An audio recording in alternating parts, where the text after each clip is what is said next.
Hello, hello. I am back from Reunion 4, which was this past weekend on August, I believe it was 20th. No, I came back on the 23rd, so it would have been like 21st, 22nd. And technically the 20th was that Friday. So I just thought I would come on here, get my thoughts about the weekend, the event, everything, what I thought worked well, things maybe I thought could have been improved. So here we go. First of all, I'm going to get all the kind of fluff and shout outs out of the way. Thank you to Legendary Wolf Games, Miles, Chris, anybody else who's helping there, CJ the Judge, as well as James Lockwood for setting all of it up. Of course, that was very much appreciated. Got some cool swag, if you will. Got a play mat. I've got some lanyards you can kind of see hanging back there. Got, my ID tag. Got some cool stuff from some other players. So all that was very much appreciated. And so for me, this was kind of my first event that... So I'd been to 2 local qualifiers before back in 2019. Both of those were, small in the sense, maybe 30, 40 players max. This has 80 players. So this was my first big Crystal Cup type event. And yeah, very interesting. So I'll just kind of start off. It started off Friday night. We got in there. So I live in St. Louis, drove to Omaha. It was about 6 hours or so. And Friday night, we pretty much got in, dropped our stuff off at the hotel, and then went right up there because they do this pre-event or pre-tournament thing the night before. And it's what they would call the battle arena, and they have status reels. So, you pair up like a normal tournament, and then they put a status reel on the screen based on the Final Fantasy status effect. So the very first match was mini. So you didn't actually play the game. You basically played a game of War, the card game, and you flipped over cards at the same time, and whoever had the highest cost won, took it. Oddly enough, I tied my opponent. It was best of 3. We tied twice. We both had equal 25-25 the first 2 matches, and then I won the last one. And then there was Silence. That was probably my least favorite one. It's where the cards just had no text, so it was just get big bodies out and swing through. Blind was pretty fun, where you played with your cards face down. And then the Scan was really fun, too, because you played with them face up. And then I think one of them was like Fury, where you draw 3 cards a turn, but you can't have a hand size bigger than 3 at the end. And then, gosh, what was the other one? I can't remember what the last one was, but that was pretty fun, too. Oh, I think it was Haste. Yeah, it was like Haste, everything at Haste.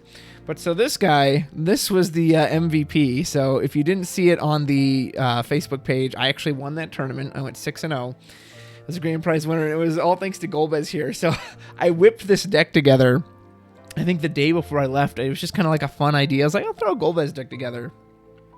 And I'll put the link in the description below. And I will actually, I don't know if we'll do it because I'm going to do a deck tech on it. So maybe I'll officially have that. But yeah, it was fun. So basically it was just this super aggro deck, which I don't normally like aggro, but I just wanted to try it. And the whole point is you just get Golbez out right away. And then he starts flipping over free forwards that he plays right to the field. So it was really fun, really successful. So successful to the point that I thought, oh man, should I play this tomorrow in the tournament? Of course I chose not to. And I even thought, I was like, oh, I hope I didn't blow all my luck on this first evening, which, perhaps I did, but whatever. It was still cool to go 6-0 and to win, see the shop and meet some people. And big shout out to Tanner Firewolf from the Jellyfish Discord. We got to meet him in person. He kind of hung out with us. He was like part of my crew. It was me, Jellyfish Guy. I drove up with him, Stephen Riley, and one of my locals from STL. And so we all kind of hung out together. So that was really fun. It was nice to see Tanner, and thank you, sir, for the Burger King. Really appreciate that. So that was the first night, and then the day of, we go there, and it was best of 7. Yeah, it was 7 rounds Swiss, and then top 16 would go on to the top cut. And overall, I guess I did okay. So I started off pretty poorly. My first match was against Dylan Camacho against his Ice Lightning. And so my deck, what I played was what I called Sophie Omega variant, which is kind of your basic Sophie of Water Earth. This list, that I will link in the description below. Lena, Agrius, Ceramobius, all that kind of stuff, but it had Omega in it as well, because the idea being that, as these turns would pass, if I've got Sophie and Omega there, you just take 2 points of damage. You take a point of damage on my turn, on your turn, I'm drawing cards, Lakshmi's in there to help me draw cards. If I've got Omega, Sophie, Lakshmi, it's like end of turn, trigger. It was a fun deck. I really enjoyed it. I don't necessarily regret running it. But yeah, Dylan Camacho, he was my first match, and I lost to him. He top-decked in a Lewis Shoal, which I should have really seen coming. And Dylan pointed out afterwards, too, that I actually had a lethal line. Like, I could have killed him that turn, but I just didn't even see it. And so when he was asking me afterwards, hey, why didn't you do this? And I thought, because I didn't even realize I could. So I definitely had some jitters to start, this being my first kind of big event. I could feel like just a little bit of edge, and I was playing the deck kind of in a way maybe I shouldn't have been. And part of that was, again, I think I did use some of my luck in that first night because I really struggled to see my backups. I saw my backups a lot more in the latter half of the tournament, which is when I started winning more, because once I saw them consistently, I don't think I lost a match if I consistently saw my backups, maybe one.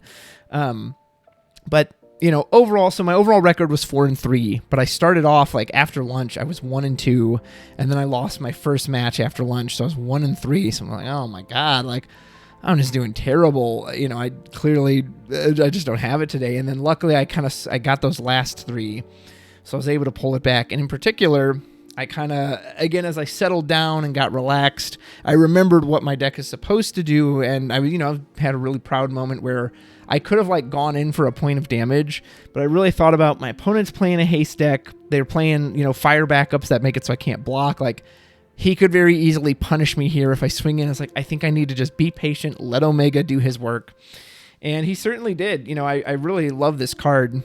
My big boy Omega here. This card is what Sophie should have been. To me, this card is actually fair. It's a dark card. It's 5,000, 5 cost, big body. But all it does is passively deal your opponent damage. And I think it's smartly designed in that it's interesting for both players, right? Because there is a time when he has this counter on that it's really hard to get rid of him because he can't be broken. However, there's also, when he doesn't have his counter on, that's your opponent's big shot to deal with him. And he's inherently set up to favor the person using him because the counter is on their turn. But if they make you burn the counter, it'll switch, and now the counter is on your turn, which means on their turn, he's much more subject to ETBs. But anyway, really great card, really fun. He carried the day for me. All the matches I won because of Omega. So I love the card. And again, I think that's what Sophie's should have been. Sophie is just a way easy, brainless version of that card, which is why I threw them together. Because, hey, why not? And that way, you have these turns for damage, and I'm drawing a bunch of cards. Really fun. And then my other card, I have to mention the MVP, the hidden MVP is Opus 1 Minwoo. So it's so funny. In my deck, and you'll see it in the list, I run 15 backups. And, I've got the Sarah in there. I've got Kolka and Claris. Claris can search out Kolka, King of Concordia. So I have backups that search out backups. There's only one copy of this Minwoo, and I saw this in every match. Every match. I didn't see Sarah till the latter half of the day. I have 3 Sarahs, and I didn't see her in any of those first 3 or 4 matches. Minwoo I saw every time, and it was amazing that, I kid you not, in every single match, somebody made a misplay against Minwoo. I guess they just forgot I had him, or maybe they're not used to seeing him, people playing him. I was going against a Monk's deck, against a Worlds player, and he threw a Monk at me, and I was like, okay. And he threw a second one, and I was like, okay. He's like, isn't it dead? And I tapped Minwoo. He was like, what? Had a fire matchup that did the same thing. He tried to burn me. He did a Susano board clear, and I had Omega and Agrius on the field, and Agrius was 10k from my Avelia backup. And so, they didn't take the Susano damage because of Minwoo. So then he ran into me with Susano, and I just blocked it with Omega. He's like, well, they trade, right? I was like, Minwoo. He's like, oh, no. I just couldn't believe that every single player would, ping me for damage and then be surprised when my forward wouldn't die. I was like, I have Minwoo out. So it was just funny. Again, I wasn't expecting such a card like that to make so many people make so many blunders. But again, maybe people just weren't used to seeing it, whatever. So overall, I want to give a thank you and a shout out to anyone who came up to me over the weekend or who that I had a match with, and they said oh, I know you, I recognize you, I've seen your videos. One guy even said he watched some of my song videos that I do. I was very touched by that. I really appreciate that. I think his name was G. I know David in round 3 from Indianapolis, and he said his whole crew was a fan. Really appreciated that because I never really met any of these people before. Some of them I've talked to on my videos, but it was just it was a nice way to see in person, oh, these people actually like my stuff and they've actually taken it in and it's useful for them, or at least they're entertained by it, if nothing else. So to get that kind of feedback was really cool. I mean, everybody loves to have their ego stroked, but it was just also nice to have that affirmation of, oh wow, this actually, people enjoy this for whatever reason, on a higher level, lower level, whatever. And it was cool to see some of the bigger names. Like I've seen Kyle Peters multiple times. I got to meet Okimoto in person. Of course, he was on for an interview. He gave me a sweet keychain, so thank you for that, sir. Emmanuel Onate came up and like while I was in line, just came up and said hi to me. So that meant a lot. Got to meet Matt Rice in person for once. And it's funny because, some people look very different in person than they would just on the camera. And Matt said to me, "You're a lot taller than I thought you would be." I was like, "Yeah, you are too," because everyone just used to, they're just box height, right? Yeah, everyone's a foot tall and As far as the tournament goes, STL really showed up big, which I appreciate. I think 5 of our guys got to top cut. Jellyfish Guy, Stephen Riley, Nick Toth, Cody Jacobitz, who went on to win the whole thing, which was really cool. And then Cody Snodgrass as well. And they all made top cut, which was really cool. And again, I was very pleased that at the end of the day, I was 4-3, so I did have a positive record. I was feeling pretty down at the start when it's like, oh my goodness, like I'm just doing terrible today. And then looking back on my performance, again, there was a few times I did make a few blunders in that very first match with Dylan. He pointed out I could have beat him and I didn't. And there was a few other little blunders, but for the most part, I feel that when I lost, it was either because I just drew very poorly. I didn't see my backups at all, which really sucked, or the other person just outplayed me. So that I do kind of take some solace in that and some comfort in that. And that it's not like I was just botching play after play after play, and I was just constantly screwing up. It was like either I just got outplayed, or I just drew poorly. And then some decks are just bad matchups. Like I knew Monks would be tough. I knew any of the really aggressive decks are going to be a tough time. I knew my deck was going to struggle with that. So overall, had a really good time. I was grateful to be there. And again, thank you to anyone who came up and said hello. I was glad I got to talk to John and David Jared on the stream. That was really nice. Nice to talk to James in person. So, and then day 1, so I didn't make top cuts. So then day 2, they had another status reels tournament. So I participated in that. And this one was only 4 rounds, I think. And again, I took Golbez and I went on a tear and I almost was undefeated twice. I ended up 3-1 because in my final match, I was just pushing my opponent and I pushed him to 5 damage, and I had Golbez and like 4 other forwards out. But of course, on damage 5, I hit a Tyro, which let him go search out his Titan, which just completely swung the game back in the favor. He broke my field, and then he won off of that. But still, it was fun playing in that event again, and then just kind of getting to watch the top cut. So overall, the weekend was pretty enjoyable. I do have some critiques that I will mention. First of all was a time thing. So we were told to get there at 11 a.m. And that first day was long, man. So getting there at 11, I don't think we got done till about 9 o'clock. So that's about 10 hours. Like, whew, I was exhausted. And it was such a long day.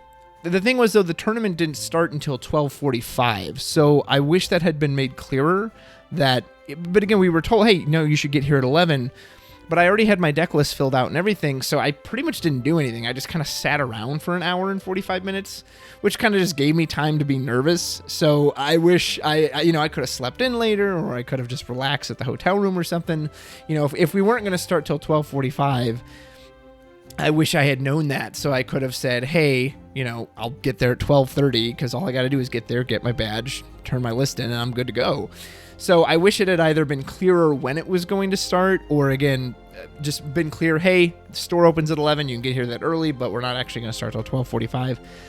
And then later in the day, and if you were watching the stream, you might have seen this, there was a kerfuffle with the last round because one of the players dropped out of the rounds. Like he was like, hey, drop me from the tournament. But they told him later, oh, well, you might actually be in contention for a top spot, and he didn't realize that. So then they had to put him back in, but because of that, they had to manually pair him, and they had to go back and manually pair him. So then we got like repaired with people, and I think it was like an hour-long break. It took a long time before it got set up again. So, and again, when it was already, I think, 7:30 at night, and we're trying to get to round 7, and then we had to wait another hour for that. It was just like, whew. I remember going into my 7th match. Originally, when I was with my first opponent, I believe their name was Michael, but then I got repaired against someone else. And at first I was like excited, like, okay, let me see if I can end the day positive. And then that last one, I was kind of like, I don't care. I just want to go home. Like, I was so beat at that point. And at least, the way I would have handled that, I understand you don't want a player to get cheated. But first of all, if you're a player, I think you should ask them, hey, what is my record? Am I in contention? And, be honest with them, because if they're, 0-5, yeah, what reason do they have to stick around? They have no chance of making top cut, especially if they want to make the top cut. But if they have a chance, so I think that's on the player. The player should ask, am I in contention for top cut? And if they find out, yes, okay, whatever. But if they don't check that and the player just says, hey, drop me, I mean, to me, that's on the player. So, I don't like that 79 other people had to wait an hour plus to accommodate this one person who already willingly said they wanted to drop. And again, that's not even a knock on the player themselves, but it's just like, hey, if they said they wanted to drop, then just drop them. Like, no need to go for this big rearrangement especially when it took as long as it did. So that was kind of frustrating. And then the other thing too, and this one I was talking with my buddy, and he actually really liked this part, so this might just be a personal me thing. But so when we would pair the rounds, they used this online system, I think it was called like Challenge Log, but they wouldn't like put it on the screen, or they didn't put a piece of paper on the wall. So to find out who you were paired against, you had to like look at your phone and find it on this app or this program. And my phone was kind of running slow, so to find out who I was playing in rounds, I had to like look at people's phones and say, can you find my name on there, please? And then there was an issue with the table numbers too, where like it kept jumping the table numbers up by 40 and then another 40 and 8. So it was like, you're at table 140, 120, and you're like, what? I am? So it was very confusing. I really would have preferred if it was just like on the screen. They had a big TV screen there. Or again, I'm fine with the old fashioned piece of paper, print it, stick it on the wall. Everyone will take a second to look at it. They go find their table and then they're golden. So again, some of my friends were like, I kind of liked that because again, I could just check it on my own. But for me, it was kind of a hassle. So I hope that it would just be paper and such and for the next time. Another thing too was they actually came up with, I don't know if they came up with these rules or these are rules used somewhere else. I'm not super familiar with like all the competitive rules specifically, but basically ties were actually worth something at this tournament. Whereas in the past, there was no such thing as a tie. Either you won or you lost. So if two people tied or they ran out of time or however it happened, they would just get a double loss. Well, in this tournament, you actually got, I think it was like a point. You actually got a point for it, and wins gave you 3 points. And then the other thing too was damage didn't matter in this tournament. And I remember I was talking to one of my friends who, even though he made top cut, he was kind of bummed about that because he said, I only took 9 damage the whole tournament. The whole tournament, he took less than double-digit damage.